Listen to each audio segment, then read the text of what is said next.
Hello everyone, welcome to my YouTube channel learn with Kanika. आज हम करेंगे यूपी लेखपाल 2022 के प्रैक्टिस सेट 3 का पार्ट 2, जिसमें हम सामान्य ज्ञान और ग्राम्य समाज एवं विकास के 50 क्वेश्चंस करेंगे। इससे पहले इसके 2 कंप्लीट सेट हो चुके हैं और प्रैक्टिस सेट 3 का पार्ट 1 भी हो चुका है, तो वो आप प्लेलिस्ट में जाकर वीडियो ज़रूर देख सकते हैं। और यूपी लेखपाल 2022 के जो मेन एग्ज़ाम की पैट की कट ऑफ है वो भी जारी कर दी गई है, जिसे आप आई बटन पर क्लिक करके देख सकते हैं और साथ ही अपना स्टेटस चेक कर सकते हैं कि आप एलिजिबल हैं या नहीं। नेक्स्ट है क्वेश्चन फर्स्ट है, सम्राट अशोक का कौन सा शिलालेख कलिंग पर उसके विजय का उल्लेख करता है? कि सम्राट अशोक का कौन सा ऐसा शिलालेख था जो उसने कलिंग पर विजय प्राप्त की थी, जो उसके बारे में बताएगा। पहला, चौथा, 10वां या फिर 13वां। तो जो सम्राट अशोक द्वारा जो प्राप्त अभिलेख हैं वो हैं पूरे 14, जिसमें से सबसे बड़ा अभिलेख अगर पूछा जाए तो जो 13वां होगा वो सबसे बड़ा अभिलेख होगा, और 13वें अभिलेख में ही उसने कलिंग पर अपने विजय का उल्लेख किया गया है। तो आंसर हो जाएगा ऑप्शन डी, 13वां। नेक्स्ट है वह स्थल जहाँ पर हर्षवर्धन ने बौद्ध महासम्मेलन का आयोजन किया था। तो हर्षवर्धन ने जो बौद्ध महासम्मेलन का आयोजित किया था यह किया था प्रयाग में। हर्ष के समय में प्रति 5वें वर्ष एक समारोह का आयोजन किया जाता था, जिसे महामोक्ष परिषद कहा जाता था। तो इसका जो आयोजन था ये किया गया था प्रयाग में। तो आंसर हो जाएगा ऑप्शन बी। नेक्स्ट है ब्रिटिश शासन के दौरान उत्तर प्रदेश में भूमि पंजीकरण किस अधिकारी द्वारा किया जाता था? तो जब ब्रिटिश शासन था तो उत्तर प्रदेश में जो भूमि पंजीकरण है वह किया जाता था लेखपाल या फिर पटवारी के द्वारा। तो आंसर हो जाएगा ऑप्शन सी। नेक्स्ट है प्रसिद्ध गीत सारे जहां से अच्छा हिंदुस्तान हमारा की रचना किसने की? तो इसकी जो रचना थी ये की थी सर मोहम्मद इकबाल ने 1905 ईस्वी में। नेक्स्ट है सविनय अवज्ञा आंदोलन का मुख्य उद्देश्य क्या था? सविनय अवज्ञा आंदोलन हुआ था 1930 से 31 के बीच में, जिसमें कि गांधी जी मेन थे। इसका जो मुख्य उद्देश्य था ये था नमक पर जो टैक्स लगाया गया था उसके विरुद्ध सविनय अवज्ञा आंदोलन रखा गया था। नेक्स्ट है कोयम्बटूर को दक्षिण भारत का मैनचेस्टर क्यों कहा जाता है? तो ये दक्षिण भारत का मैनचेस्टर इसलिए कहा जाता है क्योंकि ये कपास उद्योग के वजह से बहुत ज़्यादा प्रसिद्ध है। यह कपड़ा उद्योग के लिए प्रसिद्ध है, तो इसीलिए कोयम्बटूर को दक्षिण भारत का मैनचेस्टर कहा जाता है। नेक्स्ट है आंवले का सर्वाधिक उत्पादन कहाँ पर होता है? तो आंवले का जो सर्वाधिक उत्पादन है वो उत्तर प्रदेश के प्रतापगढ़ जिले में होता है। और आंवले में पूछ सकते हैं कौन सा विटामिन पाया जाता है? तो विटामिन सी पाया जाता है। नेक्स्ट है भारत का सिलिकॉन वैली कहाँ पर स्थित है? तो जो भारत की सिलिकॉन वैली है वो कहा जाता है बेंगलोर को। तो आंसर हो जाएगा ऑप्शन बी। अब ये क्यों कहा जाता है? क्योंकि यहाँ पर सबसे ज़्यादा आईटी कंपनियाँ हैं और भारत के निर्यात में जो 33% योगदान है वो आईटी क्षेत्र से ही है। इसी वजह से सिलिकॉन वैली बेंगलोर को कहा जाता है। नेक्स्ट है माले डैश की राजधानी है? तो जो माले है वह है मालदीव की राजधानी। तो आंसर हो जाएगा ऑप्शन बी। नेक्स्ट है सौर परिवार का सबसे बड़ा ग्रह कौन सा है? तो जो सौर परिवार का सबसे बड़ा ग्रह है वह है जुपिटर, जिसे कि हिंदी में बोलेंगे बृहस्पति। इसे अपनी धुरी पर चक्कर लगाने में सबसे कम टाइम लगता है, क्योंकि ये सबसे बड़ा है तो केवल इसे 10 घंटे लगते हैं। और अगर सूर्य की परिक्रमा लगाने में कहें तो सूर्य की परिक्रमा लगाने में इसे 12 साल लगते हैं और अपनी धुरी पर चक्कर लगाने में केवल 10 घंटे लगते हैं। और इसके उपग्रहों की संख्या है 63। नेक्स्ट है भारत के संविधान का कौन सा अनुच्छेद राष्ट्रीय महत्व के स्मारकों, स्थलों और वस्तुओं की सुरक्षा से संबंधित है? तो इससे रिलेटेड है आर्टिकल 49, जिसमें कि इन सभी के बारे में बताया गया है कि राष्ट्रीय महत्व के जो स्मारक, स्थल और वस्तुएं हैं उनकी सुरक्षा होगी। अब फर्स्ट हमें दे रखा है ऑप्शन ए में आर्टिकल 48। आर्टिकल 48 है कृषि और पशुपालन के संगठन से। फिर 48A ये है पर्यावरण के संरक्षण से। और आर्टिकल 50 है कार्यपालिका से न्यायपालिका का पृथक्करण। नेक्स्ट है भारतीय संविधान का कौन सा अनुच्छेद अनुसूचित क्षेत्रों और जनजातीय क्षेत्रों के प्रशासन से संबंधित है? तो ये इससे जो रिलेटेड है ये आर्टिकल है आर्टिकल 244, जिसमें कि अनुसूचित क्षेत्रों और जनजातीय क्षेत्रों के प्रशासन से संबंधित बताया गया है। नेक्स्ट है आयात निर्यात मीन्स एग्जिम बैंक स्थापित कब हुआ था? तो जो एग्जिम बैंक था, इसे इंग्लिश में EXIM बोलेंगे, एग्जिम बैंक था। और एग्जिम की ये जो फुल फॉर्म ये बनाई गई है एक्सपोर्ट और इंपोर्ट से। तो आयात निर्यात इसकी जो स्थापना थी ये हुई थी 1982 ईस्वी में। निम्नलिखित में से कौन सा एक रासायनिक परिवर्तन है? तो दो टाइप के परिवर्तन होते हैं, एक तो भौतिक परिवर्तन और एक रासायनिक परिवर्तन। तो भौतिक परिवर्तन होंगे जिसमें कि पहले वाले में हम चेंज कर सकते हैं उसी को, और जो रासायनिक परिवर्तन होगा उसमें पहले वाले की तरह चेंज नहीं कर सकते। तो पटाखों का जलना, मैग्नीशियम तार का गर्म होना, कपड़े सुखाना और पानी में चीनी का घुलना। तो इसमें से जो रासायनिक परिवर्तन होगा ये होगा पटाखों का जलना, क्योंकि जलने के बाद उसे दोबारा पटाखों में बदला नहीं जा सकता। तो आंसर हो जाएगा ऑप्शन ए। नेक्स्ट है सागर की गहराई को मापने के लिए कौन सा उपकरण इस्तेमाल किया जाता है? तो सागर की गहराई को मापने के लिए फेदोमीटर का प्रयोग किया जाता है। सेकंड हमें दे रखा है यूडियोमीटर। यूडियोमीटर से गैस की मात्रा नापी जाती है और बैरोमीटर से वायुमंडलीय दाब मापा जाता है। और पेरिस्कोप का प्रयोग ऐसी वस्तुओं को देखने में किया जाता है जो कि एक सीमा से दूर तथा जिन्हें हम डायरेक्ट नहीं देख सकते। तो यहाँ पर पूछा था सागर की गहराई का, तो ये हो जाएगा ऑप्शन ए फेदोमीटर।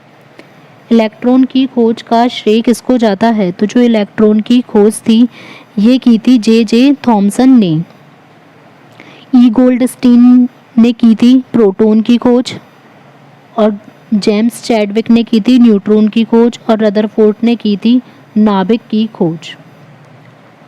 नेक्स्ट है हास्य गैस क्या है? जो लाफिंग गैस होती है उसका फॉर्मूला क्या है? तो लाफिंग गैस को बोला जाएगा नाइट्रस ऑक्साइड, और इसका फॉर्मूला हो जाएगा N2O, जो कि रंगहीन और मीठी गंधयुक्त गैस होती है। इसके सूंघने से उत्तेजना उत्पन्न होती है जिससे कि हंसी आने लगती है, इसी वजह से इसको लाफिंग गैस कहा जाता है। नेक्स्ट है किस विटामिन की कमी से स्कर्वी रोग होता है? तो स्कर्वी रोग होता है विटामिन सी की कमी से। और विटामिन सी का अगर रासायनिक नाम पूछ लिया जाए तो ये होगा एस्कॉर्बिक एसिड। और नींबू, संतरा, टमाटर इन सब में विटामिन सी सबसे ज़्यादा पाया जाता है। अब और विटामिन के बारे में देख लेते हैं। विटामिन ए जिसका नाम होगा रेटिनोल, इसकी कमी से होता है रतौंधी रोग। और सभी पीली और हरी सब्जियों में विटामिन ए पाया जाता है। नेक्स्ट है विटामिन बी। तो बी का अगर पूछा जाएगा तो वो नॉर्मली B1 के बारे में बात होती है, जिसे बोलेंगे थायमीन। तो थायमीन ये अनाज के छिलके, अंडे, मांस इन सब में होता है, और इसकी कमी से बैरी रोग हो जाता है। ऑप्शन डी है विटामिन डी। विटामिन डी का रासायनिक नाम आएगा कैल्सीफेरोल, जो कि सूर्य की जो पराबैंगनी किरणें हैं उससे त्वचा को रक्षा करता है, और इसकी कमी से सूखा रोग या फिर रिकेट्स रोग हो जाता है। नेक्स्ट है इंटरनेट पर कंप्यूटर की पहचान किस प्रकार निश्चित होती है? तो जो कंप्यूटर की पहचान है वो उसकी की जाती है, जैसे हमारा एक एड्रेस होता है इसी टाइप से कंप्यूटर का भी एड्रेस होता है, जिसको बोला जाएगा IP एड्रेस, जो कि एक अद्वितीय और आंकिक पता होता है। ये डाटा पैकेट को सक्षम रखता है।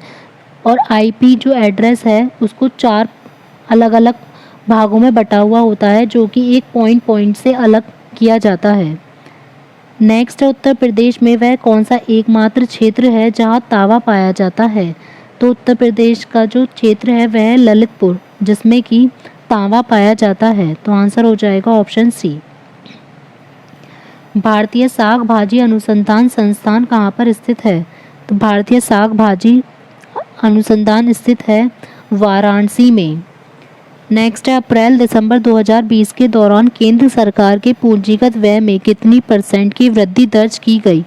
तो ये आर्थिक समीक्षा के अनुसार ये की गई 24.1% की वृद्धि। बागवानी उत्पादन में वर्ष 2019-20 की तुलना में वर्ष 2020-21 में कितने % की वृद्धि परिलक्षित है? तो 19-20 से बतानी है कि 20-21 में कितनी % की वृद्धि हुई है बागवानी उत्पादन में? तो ये है 2.93%। नेक्स्ट है कुल बागवानी फसलों का क्षेत्रफल वर्ष 2019 से 20 की तुलना में वर्ष 2020 से 21 में कितने मिलियन हेक्टेयर हो गया है? तो ये हो गया है 27.23 मिलियन हेक्टेयर। नेक्स्ट है, निम्नलिखित कथनों में से सत्य कथन का चयन करें। विशेष इस्पात के लिए उत्पादन संबंध प्रोत्साहन योजना संबंधित है। तो इसके लिए बताना है कि विशेष इस्पात जो है वो एक मूल्यवर्धित इस्पात है या उक्त योजना से 68,000 प्रत्यक्ष रोजगार समेत 5,25,000 व्यक्तियों को रोजगार प्राप्त होगा। इस योजना का क्रियान्वयन 5 वर्षीय अवधि में किया जाएगा या उपयुक्त सभी। तो इसमें ये सारे ही सही हैं। एक तो ये मूल्यवर्धित इस्पात भी है और इसमें 5,25,000 व्यक्तियों को रोजगार प्राप्त होगा और 5 वर्षीय अवधि में किया जाएगा। तो आंसर हो जाएगा ऑप्शन डी, उपयुक्त सभी कथन सत्य हैं। केसर के पौधे का कौन सा भाग उपयोग में लाया जाता है? तो केसर के पौधे का जो भाग होता है वर्तिकार्क, जिसे स्टिग्मा बोलते हैं, यह प्रयोग में लाया जाता है। नेक्स्ट है जावो। ग्रामीण खेती का तरीका कहाँ पर विद्यमान है? तो ये जावो ग्रामीण खेती है जिसमें कि चावल की खेती की जाती है। तो ये है नागालैंड की खेती। तो आंसर हो जाएगा यहाँ पर ऑप्शन बी। नेक्स्ट है एनपीके की किस अनुपातिक प्रयोग की संस्तुति की गई है? तो जो एनपीके होता है नाइट्रोजन, फास्फोरस और पोटेशियम, इसका जो प्रयोग है वो एक बैलेंस रेशो में होना चाहिए, जो कि जो रेशो होता है स्टैंडर्ड रेशो वो हो जाएगा 4:2:1। मीन्स नाइट्रोजन होगा 4 रेशो में, फास्फोरस होगा 2 रेशो में और पोटेशियम होगा 1 रेशो में। नेक्स्ट है ग्रामीण उजाला योजना की शुरुआत उत्तर प्रदेश के किस जिले से की गई? तो 24 मार्च 2021 से उत्तर प्रदेश के वाराणसी जिले से ग्राम उजाला योजना की शुरुआत की गई। नेक्स्ट है देश का पहला फ्रंट विलेज कहाँ पर विकसित किया गया? तो जो पहला फ्रंट विलेज है ये बनाया गया उत्तर प्रदेश के बनारस में। संयुक्त राष्ट्र संघ द्वारा घोषित अंतर्राष्ट्रीय योग दिवस सारे विश्व के ग्रामीण व शहरी इलाकों में किस दिन मनाया गया? तो जो अंतर्राष्ट्रीय योग दिवस है ये मनाया जाता है 21 जून को, और ये पहली बार 21 जून 2015 को भारत सहित पूरे विश्व में योग दिवस के रूप में मनाया गया था। एक ग्राम पंचायत में महिलाओं के लिए कितने प्रतिशत पद आरक्षित होने चाहिए? तो जो हमारा कॉन्स्टिट्यूशन है उसमें जो 73 अमेंडमेंट था ग्राम पंचायत का, उसमें महिलाओं के लिए 33% पद आरक्षित किया गया है। तो आंसर होगा यहाँ पर ऑप्शन ए। नेक्स्ट है 2011 की जनगणना के अनुसार उत्तर प्रदेश का सबसे अधिक जनसंख्या वाला शहर कौन सा है? तो उत्तर प्रदेश में जो सबसे अधिक जनसंख्या है वह है लखनऊ की। तो आंसर होगा ऑप्शन बी। नेक्स्ट है घरेलू व्यक्ति सौर जल हीटर के लिए आर्थिक सहायता योजना के अंतर्गत उत्तर प्रदेश राज्य में क्या प्रोत्साहन दिया जाता है? तो ये दिया जाता है कि बट्टा मीन्स घरेलू व्यक्तिगत सौर जल हीटर के लिए आर्थिक सहायता के लिए उत्तर प्रदेश राज्य में बट्टा प्रोत्साहन दिया जाता है।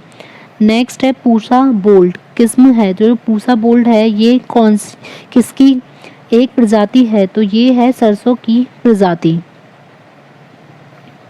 अशोक मेहता समिति ने पंचायती राज के लिए किस प्रतिमान की संस्तुति की थी? तो पंचायती राज की जो अशोक मेहता ने बताई थी वह थी द्विस्तरीय।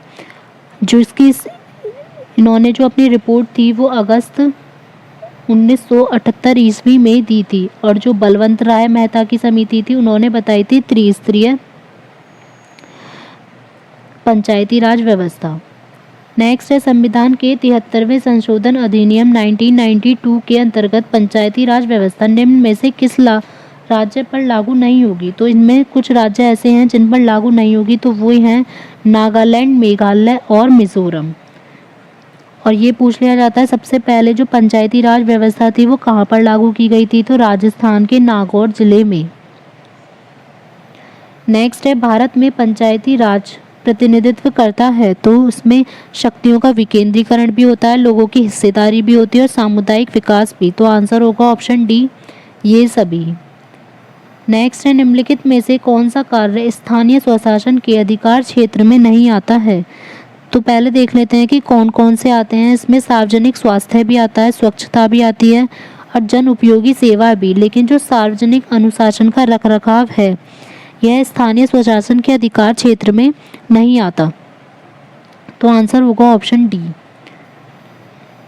नेक्स्ट है, केंद्र से राज्यों को कर आय का बंटवारा करने के लिए पहली बार गाडगिल सूत्र किस वर्ष में प्रारंभ किया गया था?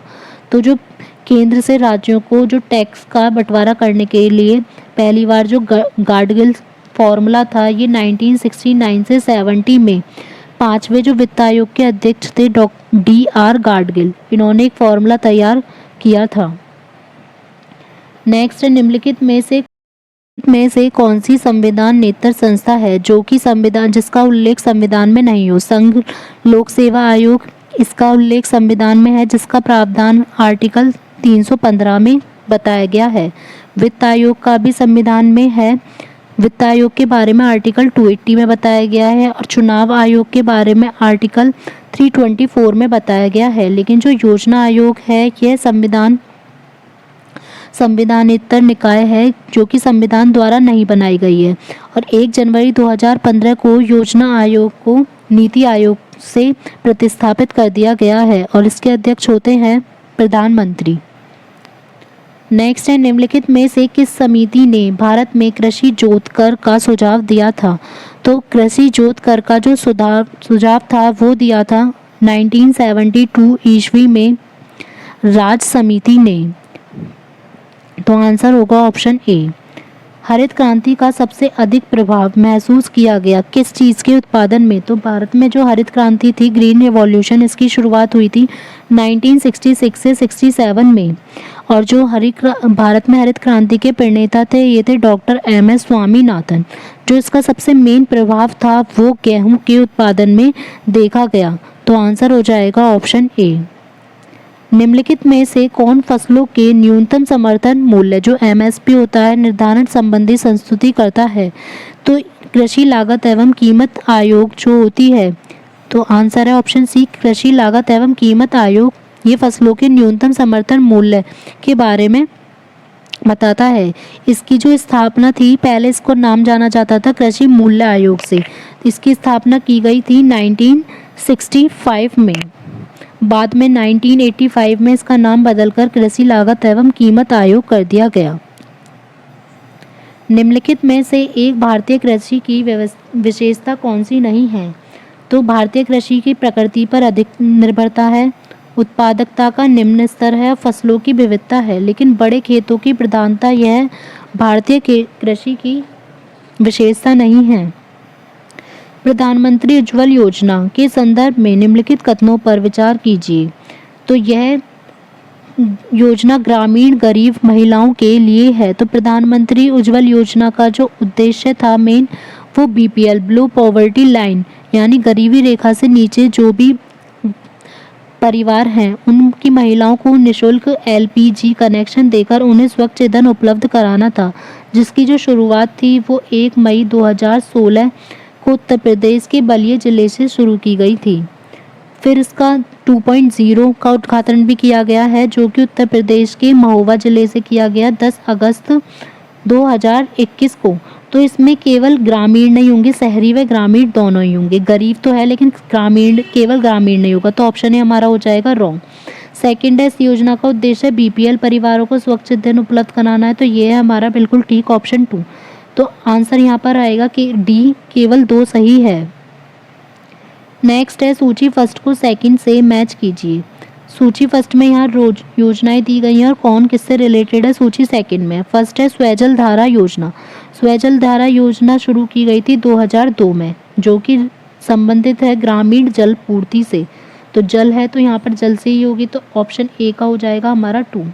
नेक्स्ट है हरियाली योजना। हरियाली योजना 2003 में शुरू की गई, ये होगी वाटर शेड प्रबंधन से। तो बी का हो जाएगा 3। नेक्स्ट है स्वर्ण जयंती ग्राम स्वराजगार योजना। तो ये है 1999 की, जो कि स्वरोजगार से संबंधित होगी। तो हमारा सी का हो जाएगा 4। नेक्स्ट है प्रधानमंत्री ग्राम सड़क योजना। तो ये ग्रामीण संपर्क से संबंधित हो जाएगी। तो डी का हो जाएगा 1, जिसका ईयर था 2000। तो यहाँ पर हमारा कोड होगा 2341 और 2341 है ऑप्शन डी का। नेक्स्ट है आधार एक कार्यक्रम है। तो जो आधार होता है, आधार कार्ड, वो भारतीय नागरिकों को पहचान उपलब्ध कराने के लिए कार्यक्रम है। केंद्र सरकार ने विशिष्ट पहचान संख्या मीन्स यूनिक आइडेंटिफिकेशन डिजिट, जिसे हम शॉर्ट फॉर्म में कहते हैं यूआईडी, इस कार्यक्रम का नाम परिवर्तित करके इसका कर दिया आधार। तो आंसर हो जाएगा यहाँ पर ऑप्शन सी। नेक्स्ट है हमारे राज्य में 1090 को किस नाम से जाना जाता है। तो 1090 ये किस चीज़ का नंबर है, ये है वुमेन पावर लाइन का नंबर। उत्तर प्रदेश सरकार द्वारा महिलाओं की सुरक्षा हेतु इसकी शुरुआत की गई। स्वावलंबन योजना निम्नलिखित में से किस उद्देश्य की पूर्ति करती है। तो जो स्वावलंबन योजना है वह महिलाओं को प्रशिक्षण व कौशल प्रदान करने के उद्देश्य की पूर्ति करती है। तो आंसर हो जाएगा ऑप्शन डी। तो आज हमने ये प्रैक्टिस सेट 3 का पार्ट 2 कंप्लीट कर लिया है। तो हमारे 3 प्रैक्टिस सेट कंप्लीट हो चुके हैं। कल की क्लास में हम करेंगे प्रैक्टिस सेट 4 का पार्ट 1। अगर आपको वीडियो अच्छी लगी हो तो इसे लाइक एंड शेयर ज़रूर कीजिएगा। साथ ही अगर आप चैनल पर नए हैं तो चैनल को सब्सक्राइब भी ज़रूर करें। Thank you.